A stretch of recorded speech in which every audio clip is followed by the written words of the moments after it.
So we're gonna do your reading. We're gonna look into your love life. I was gonna do it about your Taurus ex, but I think we're just gonna look into your love life in general, all the way around. Your cards came out in a way that kind of represented to me like a past, present, future kind of thing for your love life. First we get separation. Time from your partner is on the horizon. And I figured this was the past energy because we're talking about like in the past you had some kind of a separation with somebody. Then we have friends were a big support system to you in the past when going through breakup. If that's not the case for you, reminding you like your friends are there to help you, allow them to help you, ask for and accept support from others, because maybe you weren't doing that and maybe you were kind of like wanting to be by yourself or just not talk about it or whatever the case was. So it's either that they were a big part of your healing or it's just something that you need to be doing because they could really be helping you with your healing. It's kind of just like a reminder and an encouragement to like ask your friends for support. Past life relationship. So you've known this person before. Some people don't believe in past lives, which is fine. I don't really know how much I believe in them either. You know, you've known each other before. To me, this represented the past situation because it kind of resembles this person from your past. Let your friends help you when you're healing from the separation, you know? So then we go to the present time, which is chemistry. There's a strong magnetic attraction here. This is indicating like, you know, when you first meet somebody and things are kind of like heated. And after that, we have free yourself. The reason I thought this came out was because it seems to me like this is kind of a pattern. It's time to take back control of your life because when you first meet somebody, relationships become kind of all-consuming for you, I feel like. So when you meet someone and you have these really strong feelings for them, it kind of like takes over. You know, it's kind of like limiting because in a way you kind of like start to focus on them all the time, and so you don't feel like it's limiting, holding you back at all, deterring you from your dreams and goals. But in the end, it kind of is because you're focused on this relationship so much that it's like relationships have been a very significant part of your life, which, you know, for most people they are. It's interesting that codependency came out next because that's kind of what I'm talking about. You and that person have a life together instead of like you have a life and that person has a life individually. And then there's your relationship. It's kind of like that becomes your life. And it really influences a lot of things that are happening in your life. You're not doing certain things that you'd want to do because you're focused on the relationship. And then we have codependency, you know, saying addictions are affecting your romantic life. So this could be any kind of addiction. I'm thinking love addiction, basically, codependency. Into the future, we see, or, you know, whenever that is, a week from now, months from now, years from now, like the next kind of phase of your life, when I see things progressing, flirt, extend your lighthearted energy to others. You know, this next phase of your life or your love life, you're able to kind of, you know, lighten up a bit and not take things so seriously and be more easygoing and free-flowing in your relationships. You're able to like radiate that to others, like the lighthearted energy. And we have honeymoon, which is enjoy the bliss of holiday time together. To me, it's saying, you know, you're really enjoying yourself. And also, I feel like you could maybe meet this person on holiday or maybe on vacation of some sort, or maybe in your hometown and it's just during the holidays or something like that. So then we have release your ex. The time has come to clear your energy. So this hasn't happened yet. I feel like this is like the goal. Like it's kind of a reminder, you know, maybe during the holiday time, you think about the person and it's just kind of trying to remind you like, no, you still need to release them. They're not good for you. Or at the same time, it might be that you haven't gotten over them yet. So it's just a reminder all the time, like keep progressing. And that does not involve this person. That involves getting away from that person. You know, from time to time you think about that person. And this is just a reminder, basically. The whole idea is like, that's the goal, you know, no matter what. Basically, it's just, that's kind of the advice. So while it seems like you're progressing here in the future, this still will be kind of an issue, and it might be a minor issue. It might just pop up every now and then. Maybe it just pops up during the holidays, you know, you think about it a little bit. If you're doing good, just keep going in this direction, you know, like just keep this in mind. Release your ex. Keep going on the track you're on. Yeah, so that's the love life. Now we're going to look a little further from the tarot. This is the Radiant Wise Spirit Tarot. You may have seen it in the live stream. So tell me anything that they should know. I'm going through a transit that says that my advice will not be received very well. Well, I'm going to try not to give too much advice. I'm just going to tell you what the cards say. I always want to have like my 2 cents with it because I feel like some people just think like, oh, that's pretty harsh, or like certain things, so I'm trying to explain it in a way of like, for example, blah blah blah, you know, it could be this or that, because sometimes the cards just say certain ideas and people are like, that doesn't really make sense, and then when you explain, well, it could be kind of saying it would look like that, and then people go, oh yeah, I can relate to that more. Sometimes people aren't ready to hear certain things or they don't really see it in that way, but when you put it a certain way, people go, oh yeah, I guess that is kind of what I'm doing. 3 of Cups, 8 of Cups, and Ace of Cups. Nice. This could be friends helping you, celebrating. This is good friends, not drinking buddies. It's good friends. It's not just acquaintances. Good friends that actually care about you, and you're like celebrating your joy together, basically. You're on the hunt, though, I feel like still for a lover, because we have the Ace of Cups here. So you may find that lover. You might meet them through a mutual friend. You see how he's going this way. It's just kind of like in that direction of like maybe they have something to do with it.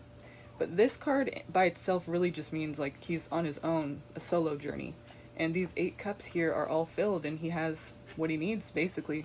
And probably a little bit of what he wants, too. But it's just not enough. Like, whatever he's looking for in his life, it really just isn't... It's not here. He doesn't see it. He doesn't have it here. He's looking for it still.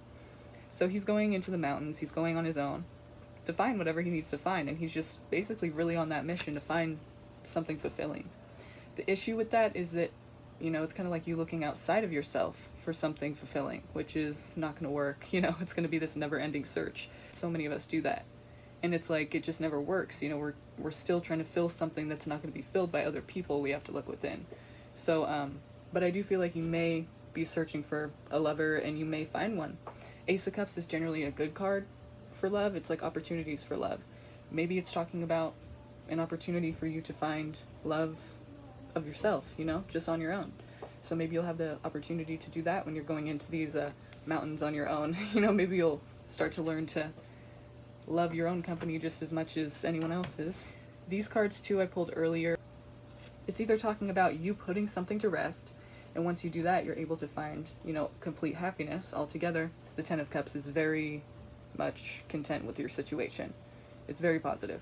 So it could be either talking about you're putting something to rest, and that's when you find this happiness, or basically this happiness all has to do with you're finally in a position where you feel relaxed and content and just okay with what is. You know what I mean? On your own, too.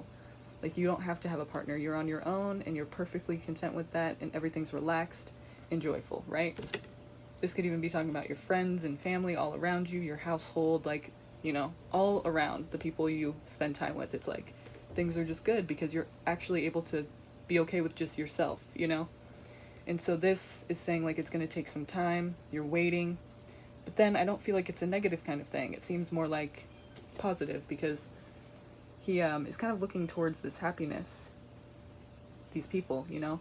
He's not trying to change it. He's not like, oh, I need to escape this, you know, I'm waiting and I'm just so miserable, I need to, like, this is so sad, you know? He kind of looks sad, but really he's just being patient, and he's waiting. As this garden grows, he's being very patient and just waiting for it to grow. It's going to take a long time, you know, and he has to just be patient and just keep working at it. And he's looking at this family and this card, and he's just saying, like, I'm content with that, and I'm not in any rush to change it, you know, I'm happy with that.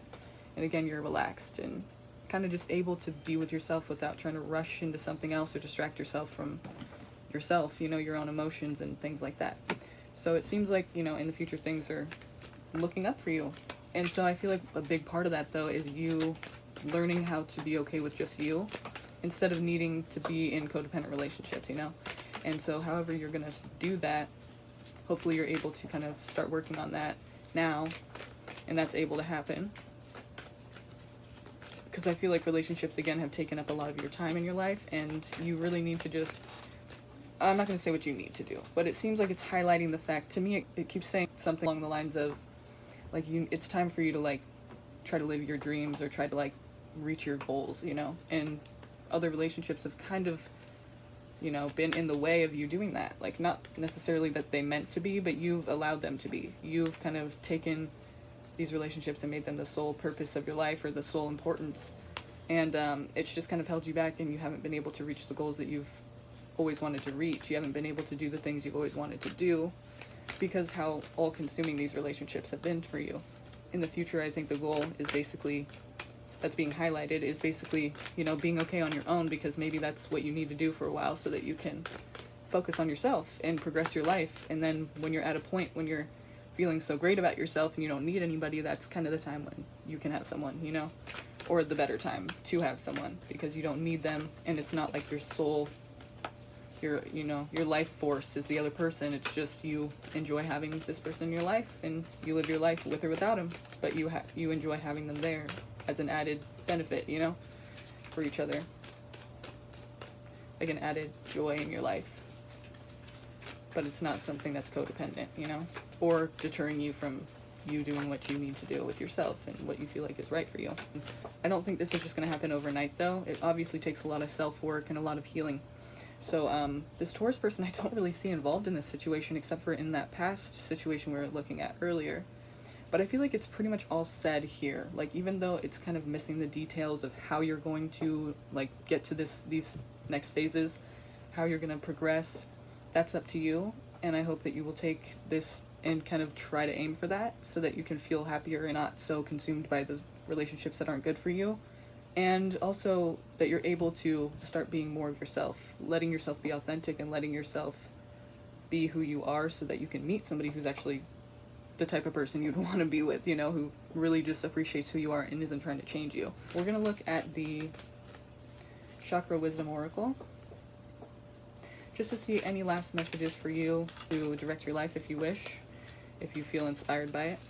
Clarity, joy, excitement about life, and encouragement to go in the direction of being single and trying to figure out how to love herself more so that she can have more fulfilling relationships in the future. Complacency. Let your intuition be your guide. Overall impression, grounding. Keywords, vital, sexual, passionate, energized, and forceful. Manifesting intention. The first chakra relates to the source of your energy and to how you are building your foundation. Right? We're going to start building on that. Think of the root chakra as a platform. The red cards represent the support you have created or are creating for your future. And that includes support within yourself, you know, you can depend on you. And that's all you need, basically. Of course, friends and family are important. It's just kind of highlighting that message that we were getting. The root chakra cards show us a new way to bring our dreams to fruition. See, they denote beginnings and reveal how to create a solid foundation in tangible form. Keep this in mind. If you are not yet creating what you say you desire, you may need to grow your energetic root deeper and wider into the earth plane. Abundance of red cards in a reading is a strong indication of how you are building your foundation and will offer energetic ideas about what is necessary for you to manifest. Okay. These cards represent the beginning of an undertaking and may guide you away from the old ideas that no longer work in your life. Awesome. That's what we want. So again, you know, it's kind of highlighting the whole, you know, the reading, how it's saying like you're actually doing what you want to do now, like what you've wanted to do, you know, you're building from that. And you don't have to have a person to do that, you know, because in the past, the people you've had in your life, it's kind of been about them and your guys' relationship. It hasn't really been about your life. The red cards ask, how does this card represent the place from which I can create something extraordinary? Okay, so red cards at a glance, complacency, crimson dreams. Life force energy must be taken seriously. Are you standing tall in your own dreams or trying to build on someone else's? Sadness and an inability to dissociate from a lost dream can show up here. It is time to walk away from anything that does not deeply resonate with you. Release and be free. That's...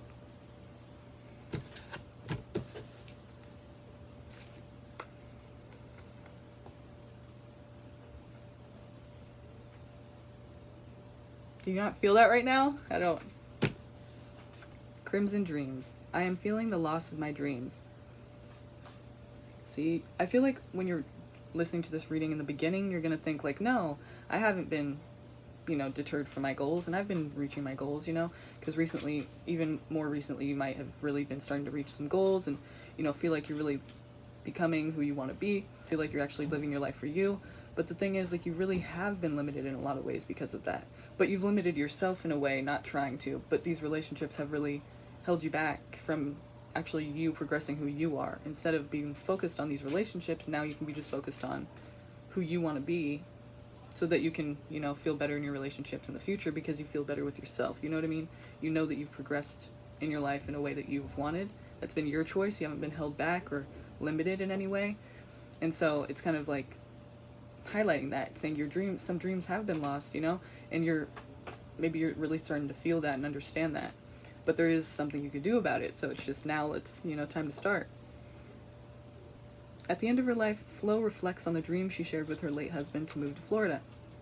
They never went. After Flo dies, her daughter discovers that her parents had enough money to move there. As she plans what to do with her inheritance, she wonders why her parents never lived their dream.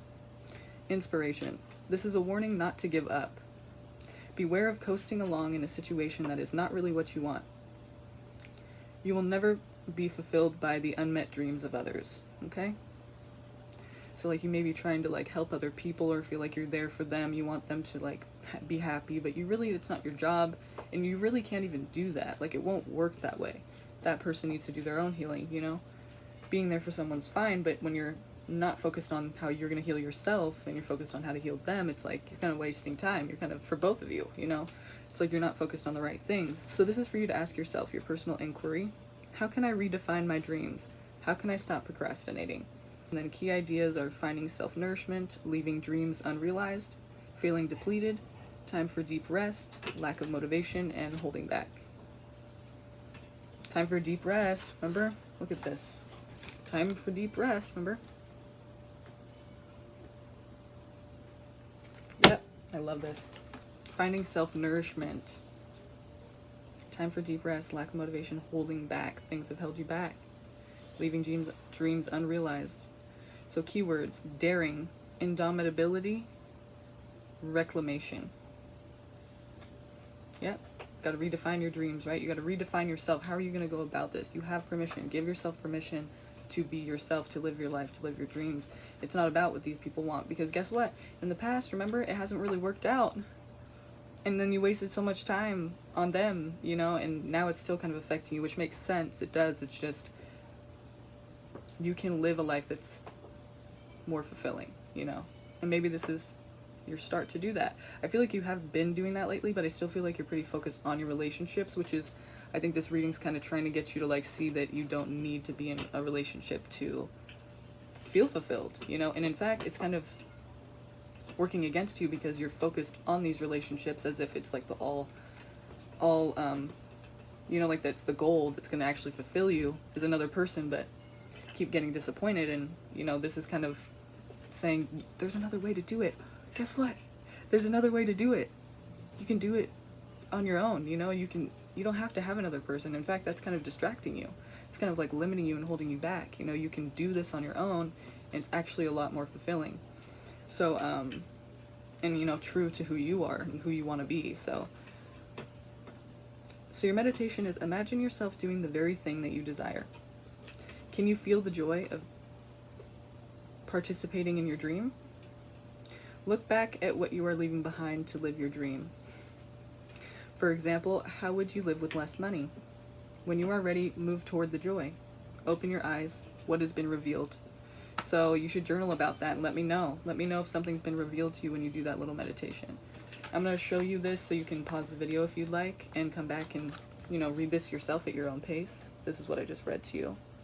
And then please let me know if you do that journal and you try to, you know, do that little meditation. Let me know what's revealed if you'd like, you know, if you don't mind. I'm interested in what comes out for you. All right. Your relationships have been, in a way, holding you back. And you might feel like that's basically what you need to feel fulfilled, which many of us do feel like that. You know, many of us are searching for that perfect love, and, you know, life with love seems like the only way. It seems, you know, it's hard to be on your own for a lot of us. Not everyone's that way, but a lot of people are. And so it makes sense. It's not like crazy. It's just, it doesn't work that way, you know, when you're not fulfilled with yourself. It really doesn't. A lot of times we end up disappointed and we're just searching for the next person who's either going to heal us, we think, maybe, you know, but it really doesn't work that way. So this is kind of letting you know, like, I know we started this off saying, like, this Taurus person, right? And it's funny how the cards kind of take over and go, actually, let's redirect. You have this question, but it's not important as much as I want you to know this. You know, it's like, we can ask anything. Like I say during the live streams, like when I'm reading for people and ask me a certain question and I'll come out and tell them some other things and they're like, okay, so you still didn't answer my question. I'm like, I'm sorry, you know, we can look into that again. It's just, this is what came out. So I feel like this is what's important to tell you. Like sometimes the cards are going to say, that's really not what I want you to know right now. This is what I think you should know first. You know, so people think like I'm avoiding their question, and that's not the case at all. It's just, this is the message that wants to come out first. You know what I mean? This is more important, you know, apparently to the cards are saying, this is what you need to say first. This is what you need to kind of bring to their attention. Because a lot of times it's well, every time, it's the whole message that it's telling you first is the thing that's gonna get you to see that maybe that message that you're asking about is kind of like really not your goal, or it's like just kind of a waste of time, or you know, it's really kind of like limiting you in some way. Like if you could see this whole big picture, then you wouldn't be asking that question, because you'd already know, like, that's not even where I need to be going right now. You know what I mean? And you have free will, so you can do whatever you want. I've definitely gotten readings before and didn't listen to anything they said, you know? I mean, we can do whatever we want no matter what the cards say. It's not going to control you. That's up to you what you do. But basically these are just some ideas, and I feel like a lot of times it's advice. You know, it's kind of like suggesting something that's better for you, something that you could focus on maybe that would be a lot more healing, a lot more fulfilling, than to be focused on these little minor issues or like other people, as if that's going to be a big effect on you, which it is, but it doesn't have to be, you know, not anymore. So hopefully you got something out of this. I hope you resonated with it, and I hope you feel the vibe and understand what I'm trying to say. So let me know how you feel about it, okay? All right. See you on the next live stream.